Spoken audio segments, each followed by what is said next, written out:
And they had diagnosed me that I had stage 4 cancer, just like that. And I was like, no. This is not happening. This is a sprain. Like, this is not happening. They found out I had a tumor in my acetabulum, my hip, my 2 ribs, my spine, and now a new one in my sternum. Oh my goodness.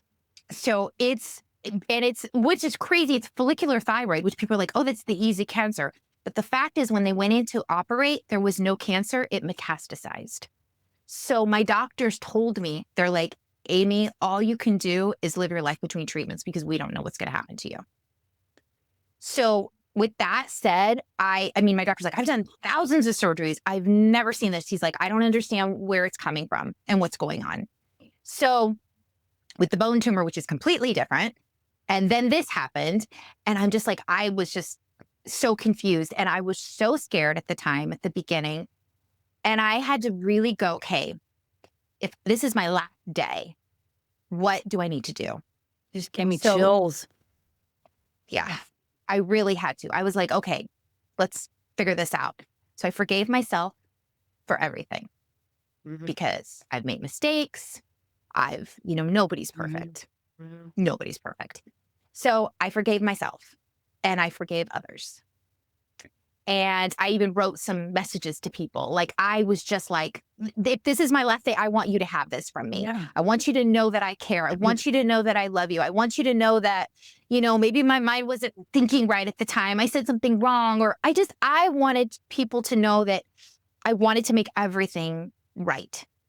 Because I just was like, I'm so sorry. Like, that, at that point, none of that matters. Right. When you're about to die, none of that matters. Yeah. Yeah. So it's about the relationships, and it's about the love, and that's what matters. It's the little stuff that happened between people or this and that, honestly doesn't matter. Right. And so I was like, okay, so that's important to me. Also, my bucket list. If I'm getting out of here, I'm doing things I'm going to do. Like, I am not waiting anymore. Like, I'm not scared anymore. I'm going to do it. What's the worst that can happen? Nothing, because I might die tomorrow anyway. So I was just like, that's it. And I just kept that in my mind. I also went on TikTok, shared my whole story with people because I wanted them, let's say they're hurting, like even your listeners, if you're hurting, go get it checked out because it's something that you may not even expect. And I don't want to scare anybody, but I never thought I had cancer. So I shared it with people, and then my TikTok grew, and then I started helping people through TikTok, and I was like, what? So I'm like, okay, there's a reason like all of this is happening. There has to be.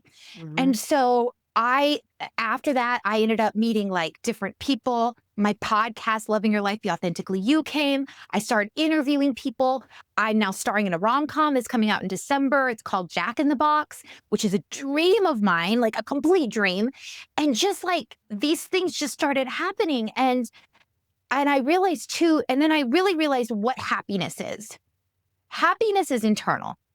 Whether I'm in the hospital bed, I was in a wheelchair for 6 months. I couldn't walk because they took my my acetabulum through the bone. So the tumor right through the bone, and I had to have a 6-inch screw put in there. So I have a screw, and they were like, luckily that worked, and they didn't have to do a whole hip replacement. So I'm like, okay, I'm grateful. Yay. And I'm out of the wheelchair. So I look at all of those things, and I look internally what I'm grateful for. And that's so important in our lives, because if we can look internally, then all of this external stuff doesn't matter, because it can come and it can go. And what's in here will never go. If you're following your passion, if you're living through your heart, if you're making those connections, if you just live, because actually life is such a gift. And so many people just take it for granted.